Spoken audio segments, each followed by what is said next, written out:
Hello दोस्तों, स्वागत है आप सभी का मेरे साथ अनलर्निंग पाठशाला के यूट्यूब चैनल। दोस्तों, मैं आशा करता हूं कि आप सभी अच्छे होंगे और अपनी तैयारी काफ़ी अच्छे से खूब मेहनत कर रहे होंगे और इस साल कोई ना कोई जॉब ले लेंगे। ठीक है, चलो हम क्या करेंगे इस वीडियो में, आज डिस्कस करेंगे incentre, excentre, orthocentre, circumcentre, इससे रिलेटेड एक बहुत ही प्यारा सा कॉन्सेप्ट जिससे एसएससी जो है डायरेक्ट क्वेश्चन पूछता है। और आप देख सकते हो जो मैंने क्वेश्चंस लिए हैं यहाँ पे प्रीवियस ईयर के ही लिए हैं। और मेरा यही रहता है कि मैं कोशिश करता हूँ कि मैं प्रीवियस ईयर के क्वेश्चंस के थ्रू आपको कॉन्सेप्ट को समझाऊं, ताकि आपको ये भी पता चले कि एसएससी किस टाइप के, किस पैटर्न के, किस लेवल तक क्वेश्चन पूछता है। इजी क्वेश्चन भी पूछता है, ट्रिकी क्वेश्चन भी पूछता है, कॉन्सेप्ट बेस्ड क्वेश्चन भी पूछता है। ठीक है, बिल्कुल डायरेक्ट फॉर्मुला बेस्ड क्वेश्चंस भी पूछता है। तो इसका अंदाजा हमें किससे होता है? प्रीवियस ईयर से ही होता है। तो मेरी हमेशा पढ़ने की यही स्ट्रेटजी रहती थी कि मैं प्रीवियस ईयर पे ज्यादा फोकस करता था और प्रीवियस ईयर के थ्रू मैं सारे कॉन्सेप्ट को पढ़ता था। इससे जल्दी सिलेबस कवर हो जाता है। अगर आप पहले सिलेबस कवर करोगे तो सिलेबस कभी कवर नहीं होता पूरा, आप उसको कुछ ना कुछ पढ़ते ही रहोगे, बुक के अंदर डीपली उसको जाते रहोगे। लेकिन आप प्रीवियस ईयर के थ्रू अगर अपना कॉन्सेप्ट क्लियर करोगे, मतलब सिलेबस कवर करोगे, तो बहुत जल्दी हो जाएगा। ठीक है, और एक पढ़ाई करने की एक स्मार्ट अप्रोच भी हम उसी को बोलेंगे। चलो इस क्वेश्चन को देखते हैं हम। सबसे पहले यहाँ पे देखेंगे इन सेंटर का कॉन्सेप्ट, फिर उसके बाद एक्स सेंटर, ऑर्थो सेंटर और सरकम सेंटर, इन चारों चीजों को देखेंगे। इनसे रिलेटेड क्वेश्चन जो है इसको करेंगे। ठीक है, अगर वीडियो अच्छी लगे तो वीडियो को लाइक करना, चैनल को सब्सक्राइब करना, और जिन भी ग्रुप में आप जुड़े हुए हो अगर आपको लगे कि इससे कुछ अच्छा मिल सकता है उनको, तो आप उन लोगों के साथ भी शेयर कर सकते हो। चलो स्टार्ट करते हैं। पहले बात कर लेते हैं इन सेंटर की। हम सभी को पता है, अगर मैं एक ट्रायंगल ड्रॉ करता हूं, ट्रायंगल के अंदर इन सेंटर क्या होता है? इन सेंटर होता है हमारा जो तीनों एंगल होते हैं, तीनों एंगल, ये ए, बी और ये सी, तीनों एंगल का जो बाइसेक्टर होगा, बाइसेक्टर मतलब जो चीजों को दो बराबर भागों में बांटता है। तो अगर मैं बोलूं एंगल बाइसेक्टर, तो एंगल को जो दो बराबर भागों में बांटेगा। तो इस ट्रायंगल के अगर मैं एंगल बाइसेक्टर ड्रॉ करूं, तीन एंगल है तो तीन एंगल बाइसेक्टर ड्रॉ हो सकते हैं। ठीक है, अगर ए का एंगल बाइसेक्टर ड्रॉ करता हूं, इसका मतलब हुआ एंगल ए को दो पार्ट्स में वो बराबर बराबर भाग बांट देगा। अगर मान लो ए का मान जो है 70 डिग्री है, तो एंगल बाइसेक्टर वाली लाइन जो होगी वो 35 35 दो एंगल उसके बना देगी। चलो अब मैं अगर यहाँ पे तीनों के एंगल बाइसेक्टर ड्रॉ करता हूँ, तो एक ऐसा पॉइंट मिलेगा हमको ट्रायंगल के अंदर जहां पर वो तीनों के तीनों मीट कर जाएंगे, तीनों एंगल बाइसेक्टर मीट कर जाएंगे। ठीक है, तो इस पॉइंट को हम बोल देते हैं इन सेंटर। ये पॉइंट हो गया हमारा इन। ठीक है, और हम इसको ऐसे भी समझ सकते हैं कि एक ऐसा सर्कल, एक ऐसा सर्कल जो इसकी तीनों साइड्स को टच कर रहा हो, जो इसकी तीनों साइड्स को क्या कर रहा हो? टच कर रहा हो। अगर मैं यहाँ पे ड्रॉ करूँ, तीनों साइड्स को टच करता हूँ एक ट्रायंगल, ये हो गया। ठीक है, थोड़ा सा यहाँ पे टच नहीं हो रहा, पर इसको अगर मैं टच करता हुआ ड्रॉ करूंगा, तो इस सर्कल का जो सेंटर होगा उसको हम बोलते हैं इन सेंटर। और दूसरी डेफिनेशन आप क्या होगे कि जो तीनों एंगल का एंगल बाइसेक्टर होता है उसका जो सेंटर होता है वो इन सेंटर होता है। और इस सर्कल को हम बोल देते हैं इन सर्कल। इस सर्कल को हम क्या बोल देते हैं? इन सर्कल। इन सर्कल मतलब ट्रायंगल के अंदर बना हुआ सर्कल। ठीक है, समझ आया इन सेंटर क्या होता है? अब देखो कॉन्सेप्ट क्या है हमारा जो यूज होगा उसके अंदर। ये ट्रायंगल है, ठीक है, अब मैं सर्कल ड्रॉ नहीं कर रहा हूँ, बस मैं इन सेंटर लिख रहा हूँ यहाँ पे। मैंने मान लिया ये पॉइंट जो है मेरा इन सेंटर। ठीक है, और ये triangle A B C, A B C. तो अगर ये आई है तो ये जो एंगल बनेगा बी आई सी, इसका मान क्या होगा अगर एंगल ए आपको गिवन है? ये एंगल ए आपको गिवन है। ठीक है, तो डायरेक्ट फॉर्मूला होता है इसका, इसको रट लो, बिल्कुल याद कर लो। डायरेक्ट एसएससी इसके ऊपर क्वेश्चन पूछता है और आप देखोगे प्रीवियस ईयर के अंदर इससे बहुत क्वेश्चन आए हुए हैं। 90 प्लस एंगल ए बाय 2, ये डायरेक्ट इससे आप एंगल बी आई सी निकाल सकते। बी आई सी, ध्यान रखना इन सेंटर की बात हो रही है तब। अगर ऑर्थो सेंटर की बात होती है तो इसका बी और सी जो है अलग हो जाता है। अगर सर्कम सेंटर की बात होती है तो बी, इसको सी बोल देंगे, बी सी सी, या सर्कम सेंटर के लिए जो भी आप डिनोट करोगे उस केस में ये अलग हो जाता है। वो सब हम अभी पढ़ेंगे और उसके ऊपर क्वेश्चंस भी देखेंगे। तो अभी ये इन सेंटर की बात हो रही है, इन सेंटर के केस में इसको याद रख लो। अब पहले इसके ऊपर डायरेक्ट हम ये वाला क्वेश्चन देख लेते हैं। अब देखो अगर आपको फॉर्मूला याद है ना, तो ये डायरेक्ट क्वेश्चन है। और देखो टीयर 2 के अंदर आया हुआ है, टीयर 1 के अंदर भी नहीं, और इसको आप मुश्किल से 5 सेकंड के अंदर बनाओगे बिना पेन उठाए। कैसे? देखो एंगल ए दिया हुआ है 58 डिग्री, हमसे क्या पूछा है? बी आई सी। ठीक है, हमने यहाँ पे देखा कि बी आई सी क्या होता है? 90 प्लस एंगल ए बाय 2। तो आपको मन के अंदर ही समझ जाना है कि बी आई सी जो होता है 90 के अंदर हम ऐड कर देते हैं एंगल ए जो दिया होता है उसका आधा। एंगल ए जो दिया होता है उसका आधा हम 90 में ऐड कर देते हैं। तो एंगल ए का आधा कितना हो जाएगा? 58 का 29, 29 को 90 में ऐड करोगे तो आपका आंसर आ जाएगा 119। समझ आया? ऐसे डायरेक्ट कर सकते हो आप। ठीक है, चलो दोबारा से इसको लिख के भी देख लेते हैं हम। एंगल बी आई सी हमारा क्या होता है?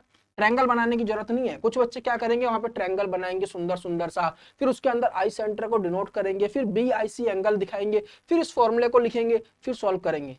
2 मिनट चले जाएंगे इसी के अंदर, ठीक है। अगर आप कंपटीशन की तैयारी कर रहे हो तो आपको पता होना चाहिए कौन से क्वेश्चंस को आप बिना पेन उठाए जल्दी कर सकते हो, कौन से क्वेश्चन में आपको फिगर बनाने की जरूरत है। इन क्वेश्चंस के अंदर आपको बिल्कुल भी फिगर बनाने की जरूरत नहीं है, ना कुछ लिखने की जरूरत है। देखो 90 प्लस एंगल A/2, ये हो गया 90 प्लस एंगल ए दिया हुआ 58, 58 का आधा हो जाएगा आपके पास 29, और इसको आप सोल्व कर दोगे तो 119, D is the correct answer. ठीक है, समझ आया। तो आपको क्या करना है, इस तरह के क्वेश्चन डायरेक्ट माइंड के अंदर करने हैं, समझ जाना है कि इन सेंटर निकालना, तो 90 के अंदर कुछ ऐड हो रहा होगा, और वो क्या ऐड हो रहा होगा, एंगल ए का आधा। तो एंगल ए दिया हुआ है उसका आधा करो, 90 में ऐड कर दो। ठीक है, अब एक और कॉन्सेप्ट समझते हैं। ये बात हुई थी किसकी, इन सेंटर की। इसी तरह से अगर मैं एक और यहाँ पे ट्रायंगल ड्रॉ करूं, ये इसका इन सेंटर है, ठीक है, ट्रायंगल है ABC।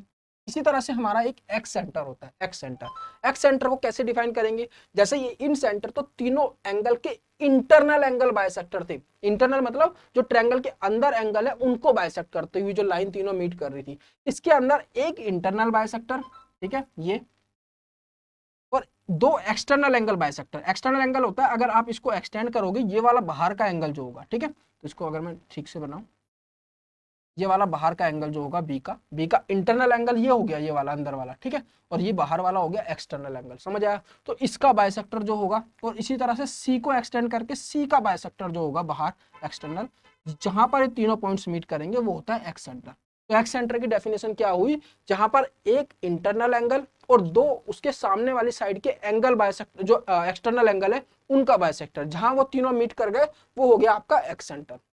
समझ आया। एक्स सेंटर को भी हम कैसा कह सकते हैं कि यहाँ पर जो सर्कल बनेगा इस वाली साइड को टच करता हुआ, इस वाली साइड को टच करता हुआ, और इस वाली साइड को टच करता हुआ, वो होता है हमारा एक्स सेंटर, एक्स सर्कल, और उसका सेंटर होता है एक्स सेंटर। ठीक है, यहाँ पे ठीक से बना नहीं है, तो समझ जाना इसको कि इस तरह से होगा। ठीक है, ये सर्कल है, यहाँ पर इसको एक्सटेंड करा, इसको एक्सटेंड करा, ये एक्स सेंटर हो गया, और यहाँ पर सर्कल बनेगा इसको टच करता हुआ इस तरह से, ये एक्स सर्कल है, और उसके सेंटर को हमने बोल दिया एक्स सेंटर। अब क्वेश्चन आपसे ये भी पूछा जा सकता है कि एक ट्रायंगल के अंदर कितने एक्स सेंटर पॉसिबल हैं, कितने इन सेंटर पॉसिबल हैं।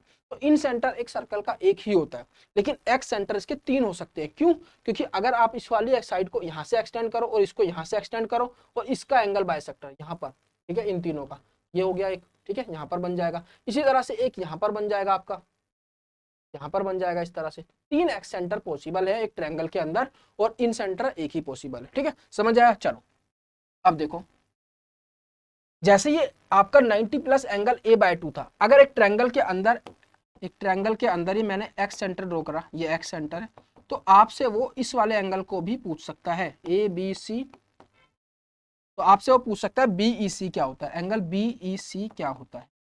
ठीक है, तो आपको सीधा याद रखना है, जैसे अगर ये इन सेंटर था तो इन सेंटर के केस में क्या था, 90 प्लस एंगल A/2, और एक्स सेंटर के केस में क्या हो जाएगा, BEC के केस में 90 माइनस एंगल A/2।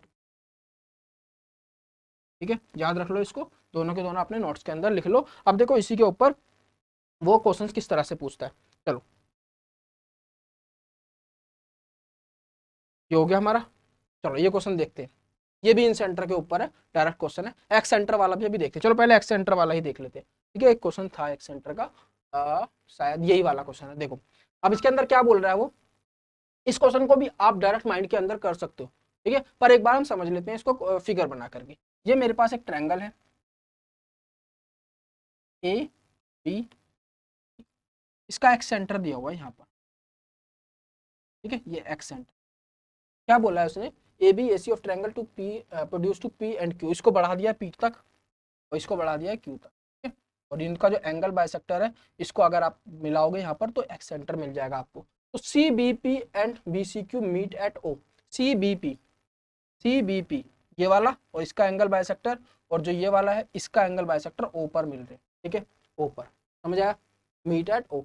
और एंगल ए हमको दिया हुआ है 44 डिग्री, एंगल ए हमको दिया हुआ है 44 डिग्री। इन्होंने क्या पूछा है, एंगल BOC, एंगल BOC ये वाला एंगल पूछा है हमसे, ये वाला एंगल पूछा है, एंगल BOC, और उसका हाफ पूछा है।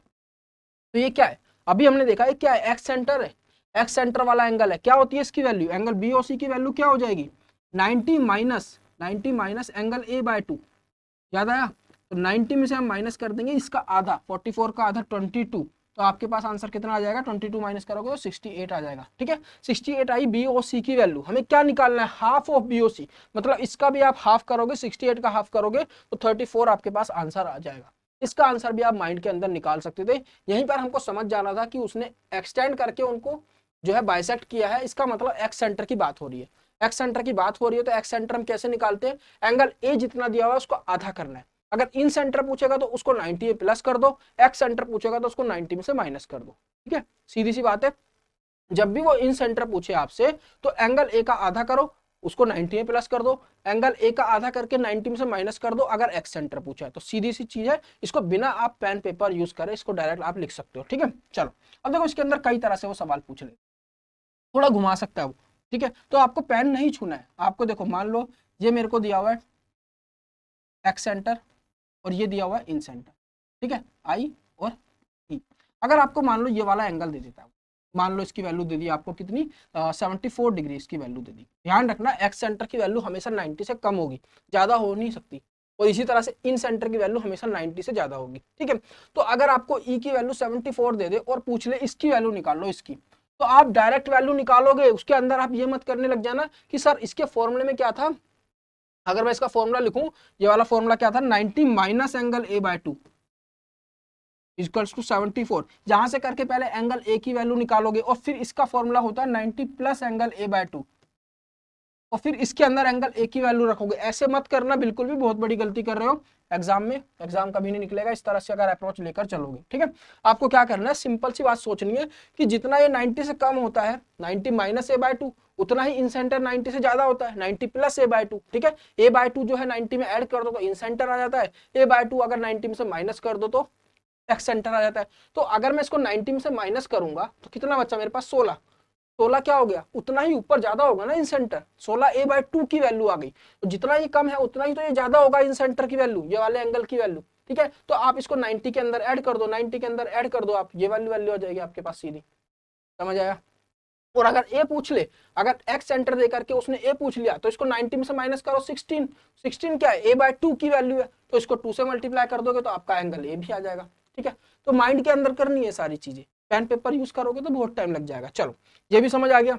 अब देखते हैं एक और क्वेश्चन, इस पे बाद में आएंगे। ये वाला क्वेश्चन देखते हैं, डायरेक्ट इसको माइंड के अंदर करना, जल्दी से करके आप मेरे को इसका आंसर बताओ। ठीक है, देखो क्या देखना है हमको, यहाँ पे इन सेंटर की बात हो रही है, QIR, I is the in centre, in centre की बात हो रही है, QIR PQR PQR QIR क्या हो गया, इन सेंटर हो गया। माइंड के अंदर सोचना है। ठीक है, 90 से कितना ज्यादा है, मैंने बताया इन सेंटर हमेशा 90 से ज्यादा होगा, एक्स सेंटर हमेशा 90 से कम होगा। ठीक है, तो 107 जो है 90 से कितना ज्यादा है, 17 ज्यादा है। तो 17 किसकी वैल्यू हुई, एंगल A/2 की वैल्यू हुई। ठीक है, 90 से कितना ज्यादा होता है, A/2 ही तो ज्यादा होता है। तो अगर 90 से 17 ज्यादा है तो किसकी वैल्यू होगी, एंगल A/2 की। तो एंगल ए की वैल्यू क्या आ जाएगी, इसको 2 से मल्टीप्लाई कर दो, तो 17 इंटू 2 34 आपका आंसर आ जाएगा। ठीक है, इसी तरह से मान लो उसने यहाँ पर इसकी जगह वैल्यू दे दी होती, आपसे बोल दिया होता कि हमको एक्स सेंटर दिया हुआ है कुछ, ये एंगल ट्रैंगल मतलब कुछ भी नाम ले लो, एक्स सेंटर दिया हुआ है आपको कितना, एंगल 68 डिग्री। ठीक है, एंगल 68 डिग्री, तो आपसे पूछ सकता है एंगल ए की वैल्यू निकालो या एंगल पी की वैल्यू निकालो। तो कैसे निकालोगे, इसको देखोगे कितना कम है 90 से, 68 जो है 90 से 22 कम है। ठीक है, 22 कम है तो ये वैल्यू हो जाएगी 22 किसकी वैल्यू हो जाएगी, A/2 की वैल्यू हो जाएगी। तो एंगल ए अगर निकालना है आपको तो इसको 2 से मल्टीप्लाई कर देंगे, एंगल ए आ जाएगा। और अगर आपको इन सेंटर निकालना है, इन सेंटर, तो ये 22 जितना ये कम है उतना ही इन सेंटर में ज्यादा हो जाता है। ठीक है, तो ये 22 कम है तो आप 90 में 22 ऐड कर दोगे, 112 डिग्री आपकी इन सेंटर की वैल्यू आ जाएगी, पेन पेपर छोड़ने की जरूरत नहीं है। ठीक है, अब इस वाले क्वेश्चन पे आते हैं। इस क्वेश्चन में देखो जो हमने अभी इसके अंदर कॉन्सेप्ट जो हमने पढ़ा है उसको भी यूज करेंगे और इसके अंदर एक ऑर्थो सेंटर का कॉन्सेप्ट यूज होगा। ठीक है, तो पहले हम जान लेते हैं ऑर्थो सेंटर क्या है और क्या कॉन्सेप्ट इसके अंदर यूज होने वाला है। देखो अभी हमने पढ़ा कि एक ट्रायंगल था हमारे पास। ठीक है, ट्रायंगल के अंदर अगर ये ABC है, ABC और ये इसका इन सेंटर है, तो एंगल BIC की वैल्यू कितनी थी हमारे पास, एंगल BIC की वैल्यू थी हमारे पास 90 प्लस एंगल A/2। ठीक है, और ये अगर एक्स सेंटर बनता है तो 90 माइनस एंगल A/2 हो जाता है। अब मैं एक और ट्रायंगल, ठीक है, अब मैं बात करूंगा ऑर्थो सेंटर। अब पहले देख लेते हैं हम ऑर्थो सेंटर होता है क्या है। ठीक है, ये अगर एक ट्रायंगल है मेरे पास तो ऑर्थो सेंटर होता है हमारा, अगर मैं हर एक पॉइंट से, हर एक वर्टिसिस से सामने वाली साइड के ऊपर एक परपेंडिकुलर डाल दूं। ठीक है, ये मैंने ए से बीसी के ऊपर एक परपेंडिकुलर डाल दिया, जरूरी नहीं है कि ये बीसी को बराबर भागों में बांटेगा। ठीक है, बस एक परपेंडिकुलर डाला है मैंने, इसको बोलते हैं एल्टीट्यूड। तो इसी तरह से मैं बी से अगर सी के ए सी के ऊपर भी एक परपेंडिकुलर डालूं और सी से ए बी के ऊपर भी एक परपेंडिकुलर डालूं, तो जिस पॉइंट पे तीनों के तीनों मिलते हैं ना, इस पॉइंट को हम बोल देते हैं क्या, ऑर्थो सेंटर। ऑर्थो सेंटर समझ आया, ऑर्थो सेंटर क्या होता है, एल्टीट्यूड के पॉइंट का इंटरसेक्शन। ठीक है, एल्टीट्यूड होता है एक पॉइंट से सामने वाली साइड के ऊपर जो हम 90 डिग्री का एक लाइन खींचते हैं, एक परपेंडिकुलर डालते हैं। अब इस ट्रायंगल के अंदर मैं बात करता हूँ कि अगर ये ऑर्थो सेंटर है, ये ABC है, तो जैसे इसके अंदर हम फाइंड कर रहे थे BIC, इसके अंदर हम फाइंड करेंगे BOC। ठीक है, तो एंगल BOC की वैल्यू आपके पास कितनी होती है, एंगल BOC होता है आपका 180 माइनस एंगल E। ठीक है, याद रखना ऑर्थो सेंटर के केस में क्या होता है, 180 minus angle E, ortho centre.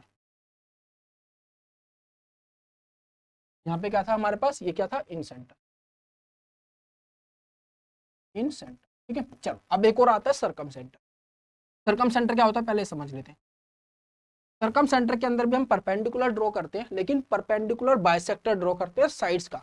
Bisector मतलब जो उस साइड को दो बराबर भागों में बांटेगा, परपेंडिकुलर जो उस साइड के परपेंडिकुलर होगा। ठीक है, अगर मैं बोलूं ये ABC है, तो AB का परपेंडिकुलर बाइसेक्टर एक ऐसी लाइन जो AB को बराबर बराबर भागों में बांट रही है और परपेंडिकुलर भी है AB के। ठीक है, तो इस तरह की हम अगर तीन लाइन खींचे, AC का परपेंडिकुलर बाइसेक्टर, BC का परपेंडिकुलर बाइसेक्टर और AB का परपेंडिकुलर बाइसेक्टर, तो जिस पॉइंट पे ये मिलेंगी, ठीक है, इसको हम बोलते हैं circum centre.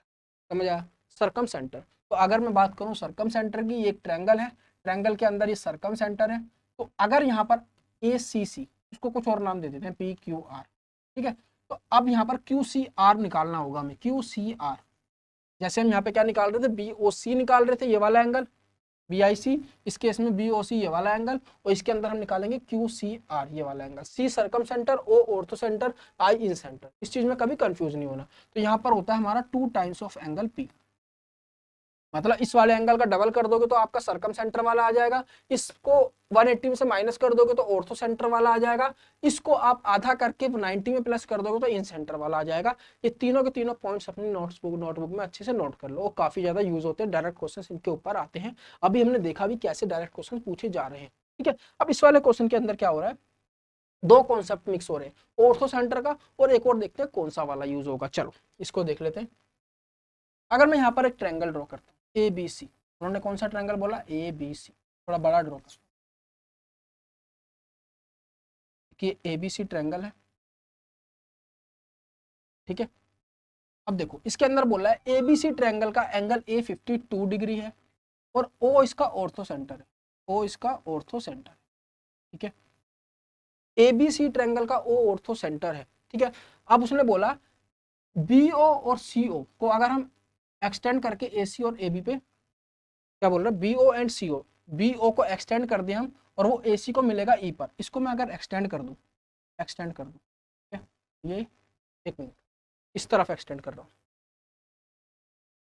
BO meet AC and AB at E and F respectively when produced। ठीक है, मुझे नहीं आ रहा क्या बोल रहे हैं, orthocentre of the triangle BO and CO meet AC, BO मिल रहा है AC को कितने पे, कहां पर, ठीक तो है, BO मिल रहा है AC को किस पर, पॉइंट पर E पर, और CO मिल रहा है AB को पॉइंट F पर, पॉइंट F पर। ठीक है, अब क्या बोल रहा है, if the bisector of OBC का बाइसेक्टर ये वाला। ठीक है, इसको दूसरे पेन से ड्रॉ कर, OBC का बाइसेक्टर ये वाला, OBC ट्रायंगल का, और OCB ट्रायंगल का बाइसेक्टर ये वाला। ठीक है, जहां पर ये पॉइंट मिल रहा है P बोल रहा है। ठीक है, अब देखो बाइसेक्टर की बात हो रही है, जब हम इस वाले ट्रायंगल की बात कर रहे हैं OBC, तो उनके बाइसेक्टर्स ले रहे हैं हम, B का बाइसेक्टर और C का बाइसेक्टर। ठीक है, तो हम यहाँ पे बात कर रहे हैं इन सेंटर की, तो ये P जो है इन सेंटर है किस ट्रायंगल का, OBC ट्रायंगल का। OBC ट्रायंगल जो है हमारा OBC, इसका जो इन सेंटर है वो हमको बोला हुआ है P। ठीक है, समझ आया, ये P। और जो ये ऑर्थो सेंटर है वो ट्रायंगल ABC का है।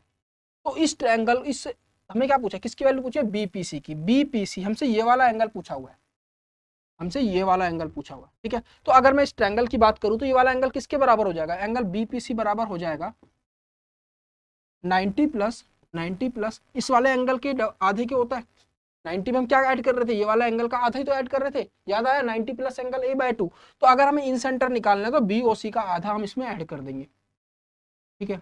अब BOC की वैल्यू नहीं पता हमको, BOC क्या है, ये वाला एंगल है, ये वाला, इसकी वैल्यू नहीं पता हमको, पर हम निकाल सकते हैं। अब अगर मैं बड़े वाले ट्रायंगल की बात करूं, बड़े वाले ट्रायंगल की ABC की, तो इसके अंदर अगर ये ऑर्थो सेंटर है तो हम BOC निकाल सकते हैं। ऑर्थो सेंटर के अंदर क्या था, एंगल BOC क्या होता था हमारा 180 माइनस एंगल A, याद आया, 180 माइनस एंगल है, देखो अभी पढ़ा हमने, कहाँ गया,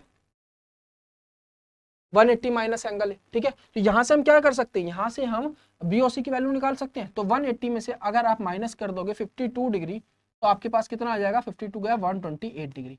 तो BOC की वैल्यू आ गई आपके पास 128 डिग्री। अब BOC को आप यहाँ पे डाल दो, 90 में प्लस कर दो, आपके पास ये वाला एंगल आ जाएगा, ये जो हमको निकालना है, ठीक है। तो 128 का हाफ कितना होगा, 64। 90 में अगर आप 64 प्लस कर दोगे तो आपके पास आ जाएगा 154। तो कोई ऑप्शन है 154 का, बिल्कुल है, ठीक है। तो D is the correct answer. I hope आपको ये कॉन्सेप्ट बहुत अच्छे से समझ आ गया होगा, और जितनी भी चीजें इसके अंदर बताई हैं, इन सेंटर की, एक्स सेंटर की, ऑर्थो सेंटर की और सर्कम सेंटर की, उसको एक जगह पे नोट कर लेना, क्योंकि डायरेक्ट क्वेश्चंस आते हैं और सारे के सारे क्वेश्चंस मैंने CGL के ही लिए हैं। ऐसा नहीं है मैंने कोई भी क्वेश्चन उठा के डाल दिया। अगर वीडियो अच्छी लगी हो, कॉन्सेप्ट अच्छा लगा हो, समझ आई हो, तो वीडियो को लाइक करना और चैनल को सब्सक्राइब कर देना। इस तरह के मैं और अच्छे अच्छे कॉन्सेप्ट आपके लिए लेकर आता रहता हूँ, और उनके थ्रू, मतलब प्रीवियस ईयर के पेपर के थ्रू मैं कॉन्सेप्ट को डिस्कस करता हूँ, ठीक है। चलो अगले मिलते हैं आपसे किसी अगली वीडियो के अंदर। धन्यवाद दोस्तों, जय हिंद।